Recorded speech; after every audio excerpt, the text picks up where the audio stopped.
તો સુરતના અઠવાલાઇન્સ ખાતે આવેલા ઈચ્છાનાથ મહાદેવ મંદિરમાં પણ શિવરાત્રીની ઉજવણી કરાઈ। મોટી સંખ્યામાં પોલીસ પરિવારોની શિવરાત્રીની ઉજવણી અઠવાલાઇન પોલીસ હેડક્વાર્ટર ખાતે આવેલા મંદિરનું સંચાલક સુરત પોલીસ દ્વારા કરવામાં આવ્યું। આજે મહાશિવરાત્રી છે, જેથી મોટી સંખ્યામાં પોલીસ પરિવારો શિવજીના દર્શનાર્થે પહોંચ્યા અને શિવજીના દર્શન કરી ધન્યતા અનુભવી। સાથે શિવજીને બિલીપત્ર અને દુગ્ધાભિષેક કરાયો હતો।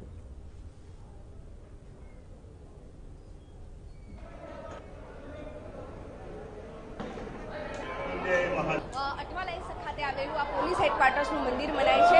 ખાસ કરીને આ મંદિરની ખાસિયત એ છે કે તેને સુરત પોલીસ દ્વારા તે આખા મંદિરનું સંચાલન કરવામાં આવે છે। આ મંદિરનું જે આખું સંચાલન છે, મંદિરમાં આવનારા ભક્તોની ભીડને સંભાળવાથી લઈને જે સફાઈથી લઈને બધી જ વાત હોય તે અહીં સુરતના પોલીસ જવાનો જે છે એ અહીં કરવામાં આવે છે। અને આજે મહાશિવરાત્રી છે, તમે જોઈ શકો છો કે પોલીસ જવાનો પણ છે। આજે સવારથી મોટી સંખ્યામાં અહીં જે આ મહાશિવરાત્રીની ભીડ જે મંદિરમાં જોવા મળે છે તેને પહોંચી વળવા માટે અત્યારે સવારથી સેવામાં દેખાઈ રહ્યા છે।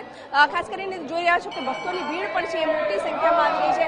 હર હર મહાદેવના નાદ જે છે આજે સવારથી જ આ મંદિરોમાં લાગી રહ્યા છે। ગુજરાતનું આ પહેલું મંદિર એવું હશે કે જે પોલીસ દ્વારા તેનું સમગ્ર સંચાલન કરવામાં આવે છે।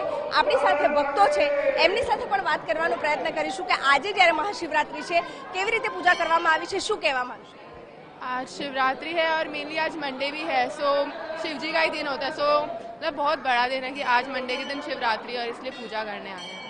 એ જણાવો કે આજે મહાશિવરાત્રી છે, કેવી રીતે તમારા માટે આ દિવસ મહત્વનો છે? સવારથી કેટલા વાગ્યાથી આવ્યા છો અને કેવી રીતના દર્શન? અમે સવારથી અહીંયા મહાશિવરાત્રીનો તહેવાર છે, આજે સવારથી અમે પૂજા અર્ચના કરવા માટે અહીંયા આવ્યા છીએ।